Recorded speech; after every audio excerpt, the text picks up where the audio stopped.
So এখন আমরা চলে যাব হচ্ছে ভাস্কুলার বান্ডলের প্রকারভেদ, শুধু এমসিকিউটা কিভাবে কবিতায় কবিতায় আমরা মনে রাখতে পারি সেটাই।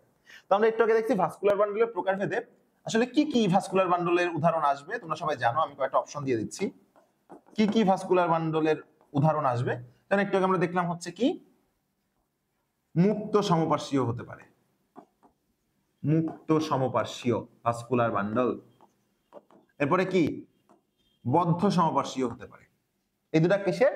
এটা হচ্ছে সংযুক্ত ভাস্কুলার বান্ডলের মধ্যে পড়বে। হ্যাঁ, এরপরে কি হতে পারে? সমদ্বিপার্শ্বীয়, সমদ্বিপার্শ্বীয়, সমদ্বিপার্শ্বীয়। এরপরে কি হতে পারে? অরীয়, অরীয়। তারপরে কি হতে পারে?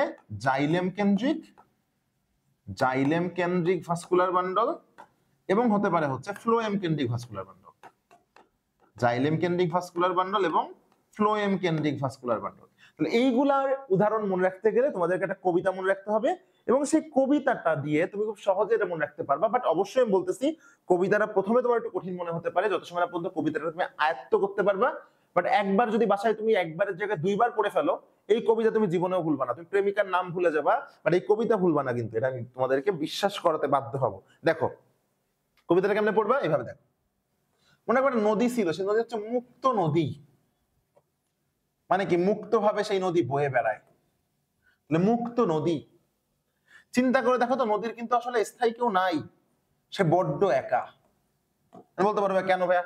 নদীর মধ্যে সারাদিন মানে গাড়ি ঘোড়া বলতেছে, যে লঞ্চ যায়, স্টিমার যায়, জাহাজ যায়, হ্যাঁ, তারপরে তোমার নৌকা যায়, কত মানুষজন আদান প্রদান করে, তো একা না। ওরে বাবা, ও দিনের বেলায় ওর মধ্যে সবাই যায়, বাট রাতে দিন শেষে সে কিন্তু বড় একা একা লাগে আমার হয়ে যায়। কেন? ওর আর কেউ থাকে না, একদম একা। তাহলে ওইখান দিয়ে মনে রাখবা মুক্ত নদী কেমন? বড্ড একা। এই যে মুক্ত নদী বড্ড একা, এইটা দেখে কিন্তু আমাদের যে দিলের মধ্যে, দিলকে জ্বলে পুড়ে সারকার হয়ে যাচ্ছে, তাই না? তাহলে দিলকে জ্বলে সেটা মনে রাখতে হবে। কিন্তু খুব একটা কঠিন, মানে একটা ভাবাত্মপূর্ণ কবিতা। এই কবিতা কিন্তু একটা কঠিন, মানে একটা অধ্যয়ন করতে হবে তোমাকে। তাহলে কি? মুক্ত নদী বড্ড একা, তাই তোমার দিল জ্বলে পুড়ে সারকার হয়ে যাচ্ছে, সেটা দিলকে জ্বলে সেটা। মুক্ত নদী বড্ড একা, দিলকে জ্বলে সেটা। আবার বলি, মুক্ত নদী বড্ড একা, দিলকে জ্বলে সেটা। বাসায় কয়েকবার প্র্যাকটিস করবে, ইনশাল্লাহ হয়ে যাবে। মুক্ত নদী বড্ড একা, দিলকে জ্বলে সেটা। এই কবিতার পরের চরণ পরে লিখতেছি, আগে এইটুকু পড়ে দিই। এই মুক্ত দিয়ে বলতো আসলে কি? এই মুক্ত দিয়ে হচ্ছে মুক্ত সমপার্শ্বীয়। আমি এখানে এ লিখে দিলাম, তাহলে তোমরা বুঝতে পারবা মুক্ত দিয়ে হচ্ছে মুক্ত সমপার্শ্বীয়। এর উদাহরণ দুইটা।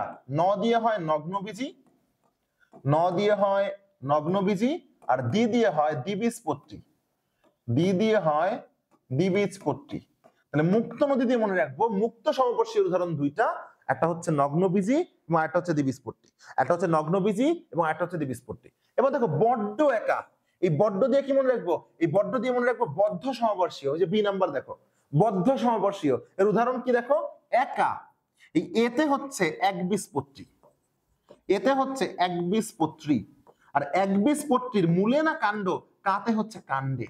তাহলে একবীজপত্রীর কাণ্ডে দেখা যায় বদ্ধ সমপার্শ্বীয়। তাহলে কবিতাটা কিভাবে মনে রাখবো? মুক্ত নদী বড্ড একা, মুক্ত দিয়ে মুক্ত সমপার্শ্বীয়, নতে নগ্নবীজি, দিতে দ্বিবীজপত্রী, বড্ডতে বদ্ধ সমপার্শ্বীয়, একবীজপত্রীর কাণ্ড। আচ্ছা, দিলকে এই দি দিয়ে কি পার্শ্বীয় বলতো? এই দি দিয়ে হচ্ছে দ্বিপার্শ্বীয়। দ্বিপার্শ্বীয় মানে আমরা বলছি কি, দ্বিপার্শ্বীয় অলওয়েজ সম হয়, তাহলে সমদ্বিপার্শ্বীয়। মুক্ত ভাবে বিভাজিত হয়, অলওয়েজ সম হয়, তাহলে সমদ্বিপার্শ্বীয়। এর উদাহরণ কি কি দেখো? লতে হচ্ছে লাউ এবং কতে হচ্ছে কুমড়া। তাহলে সমদ্বিপার্শ্বীর উদাহরণ কি কি? লাউ এবং কুমড়া, লাউ এবং কুমড়া। তাহলে সমদ্বিপার্শ্বীর উদাহরণ হচ্ছে লাউ এবং কুমড়া। দেখো জ দিয়ে কি কেন্দ্রিক? জ দিয়ে হচ্ছে জাইলেম কেন্দ্রিক, ই নাম্বারে আছে জাইলেম কেন্দ্রিক। দেখো ই নাম্বারে আছে, ই নাম্বারে জাইলেম কেন্দ্রিক, ই নাম্বারে আছে। এর উদাহরণ কি কি? ল দিয়ে হচ্ছে লাইকোপোডিয়াম, ল দিয়ে হচ্ছে লাইকোপোডিয়াম, সে দিয়ে হচ্ছে শিলা, জি নীলা। মনে একবার শিলাকে ডাক দিবা, ও বলবে জি, এবার বলবা না না তুমি না, নীলা, শিলা জি নীলা। আর ট দিয়ে কি মনে রাখবা? টেরিস, ট দিয়ে কি মনে রাখবা? টেরিস। তাহলে জাইলেম কেন্দ্রিকের উদাহরণ কি কি মনে রাখলাম আমরা? জলে সেটা লাইকোপোডিয়াম, সিলাজিনেলা, টেরিস, লাইকোপোডিয়াম, সিলাজিনেলা, টেরিস। এবার এই কবিতাটা আমরা সেকেন্ড পোরশনে চলে যাই। প্রথম পোরশন কি ছিল? মুক্ত নদী বড্ড একা, দিলকে জলে সেটা। মুক্ত নদী বড্ড একা, দিলকে জলে সেটা।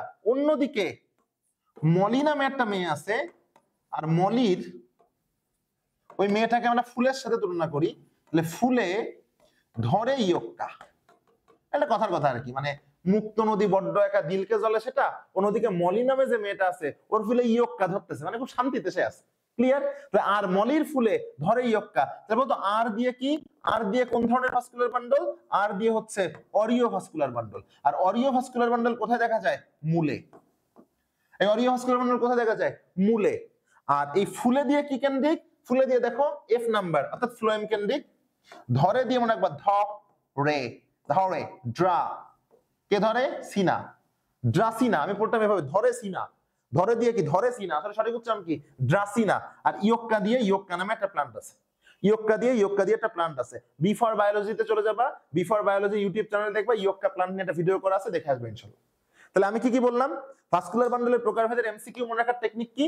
মুক্ত নদী বড্ড একা দিলকে জ্বলে সেটা, আর মলির ফুলে ধরে ইয়ক্কা। তাহলে মুক্ত দিয়ে মুক্ত সমপার্শ্বীয়, নতে নগ্নবীজি দিতে দ্বিবীজপত্রী, বড্ড একা বদ্ধ সমপার্শ্বীয় একবীজপত্রীর কাণ্ডে, দিলকে দ্বিপার্শ্বীয় মানে সমদ্বিপার্শ্বীয়, লতে লাউ কতে কুমড়া, জলে সেটা জতে জাইলেম কেন্দ্রিক, লতে লাইকোপোডিয়াম, সেতে সিলাজিনেলা, টতে টেরিস।